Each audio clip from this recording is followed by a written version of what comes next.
But first, financial fragility. Most American households did slightly better economically in 2015 than 2014, according to a recent survey by the Federal Reserve. 69% said they were living comfortably or doing okay, up from 65%.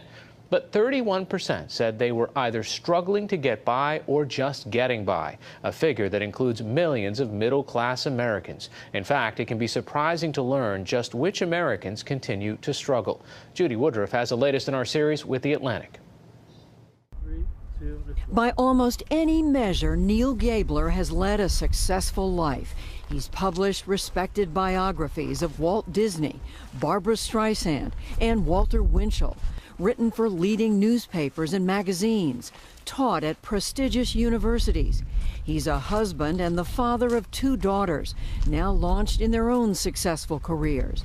He lives in New York's Long Island enclave, the Hamptons, a place of natural beauty and mecca for wealth and celebrity. And yet, for years, Neal Gabler harbored a dark secret. It's very difficult. I'll tell you who it's really been difficult on is my wife. Being the writer that he is, Gabler decided to come to terms with his secret by writing about it. I never write about myself, so I didn't embark on this project saying, oh gosh, I can't wait to write about my own failures, which is basically what the article is about. But really the spring of this piece was reading a news item about the Federal Reserve Household Economic Survey, in which they asked the question, if you had a $400 emergency, could you meet that emergency? And 47% of the respondents said that they couldn't meet that emergency without either having to borrow money or to sell something. And I read that item and I said to myself, well, who knew? But of course I knew, because many, many times in my life, and not just in the distant past, but in the unfortunate present, I couldn't afford those $400. And that's the hard truth.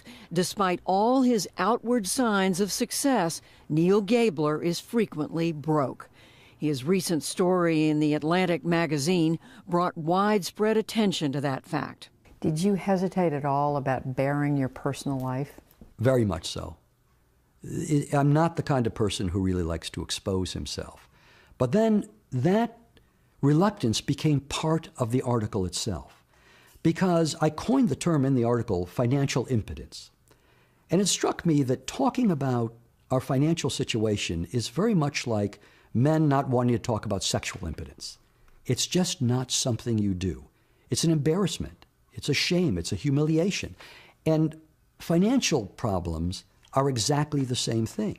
So I thought perhaps I can help those people who feel shamed and embarrassed and humiliated, and show them, look it, I'm willing to do this. I'm willing to expose all of my faults, all of my mistakes, all of my failures.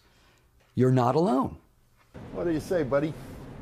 How's everything? Hang it in there, hang it in there. Gabler knew he wasn't alone even before writing the article, due to weekly chats with Brian Brunges, an East Hampton butcher. Brian the butcher is my friend. He's a wonderful, easy guy to talk to.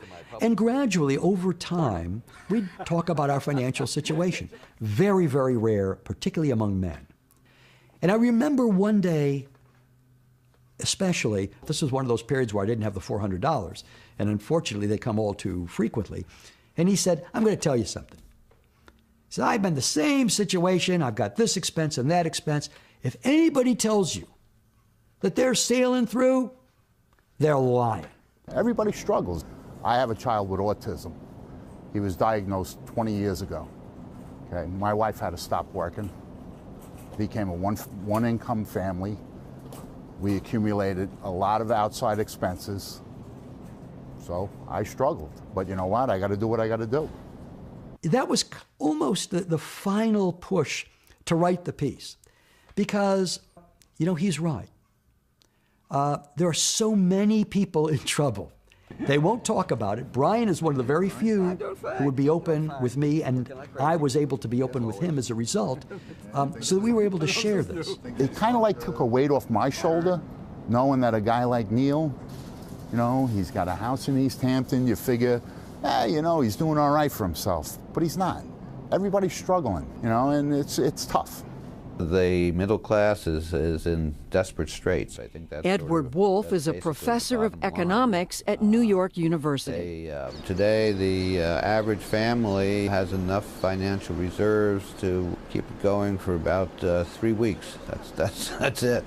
And that's middle income. And if you go further down the ladder, basically the financial reserves can keep the family going for a couple of days at most. And so, you know, these financial reserves have just completely evaporated.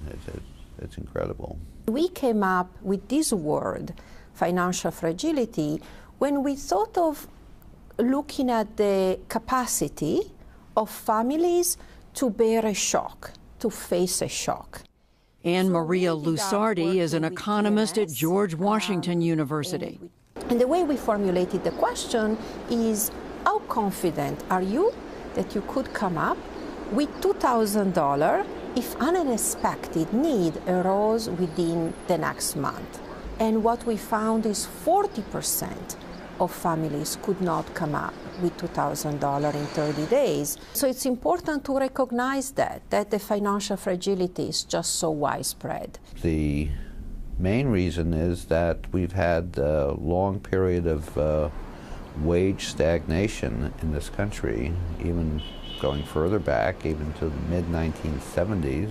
So in the face of stagnating incomes, what did families do? Well, for a while they did accumulate wealth, and this was buoyed by the housing price boom of going forward until 2006, and then suddenly the housing market collapsed, and so did net worth. How much of what you would describe as your financial condition is due to decisions that Neal Gabler made, and how much of it is due to outside circumstances beyond your control?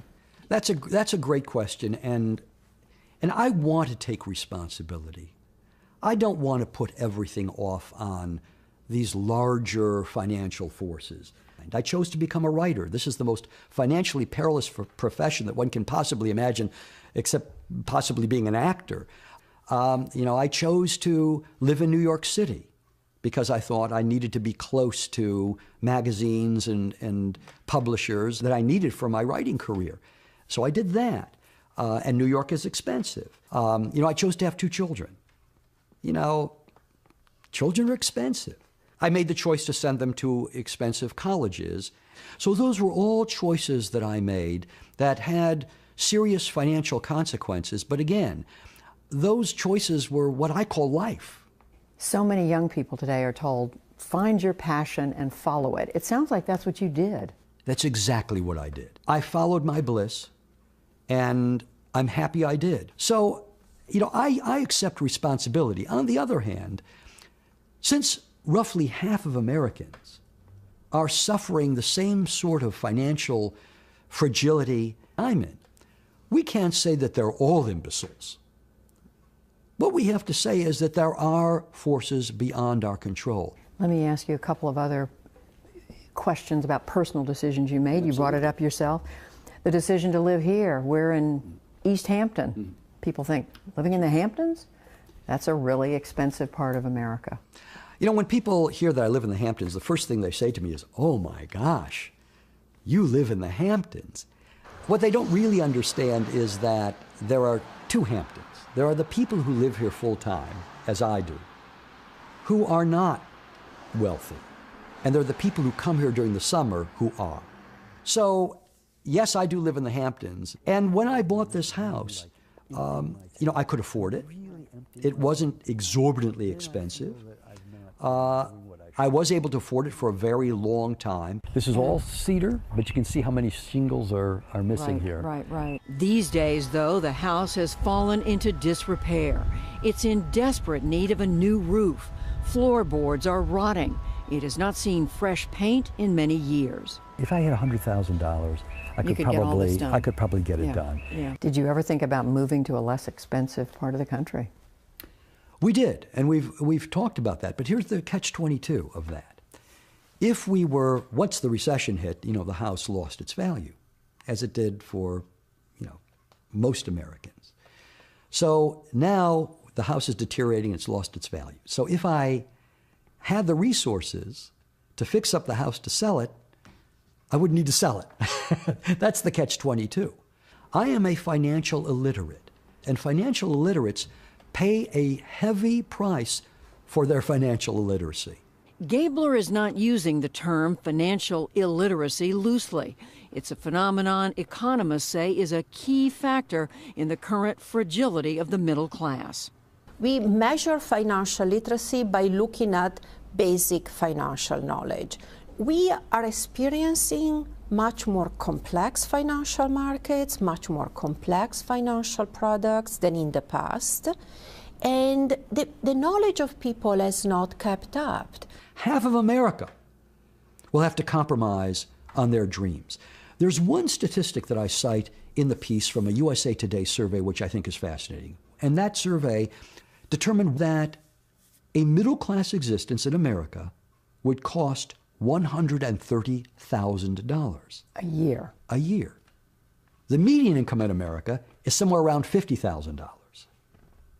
So a middle-class existence was more than 2 times as great as the median income. And what that tells you is that the face of financial fragility is the face of the college-educated as well as those without a high school diploma. You know, it's the face of, white America as well as the face of minority Americans, who obviously suffer much greater. This is an equal opportunity situation. It affects so many of us. It's a great sadness to think that people feel compelled to give up their dreams of what they thought a modest middle-class life would be. But they have. They have. Even I have.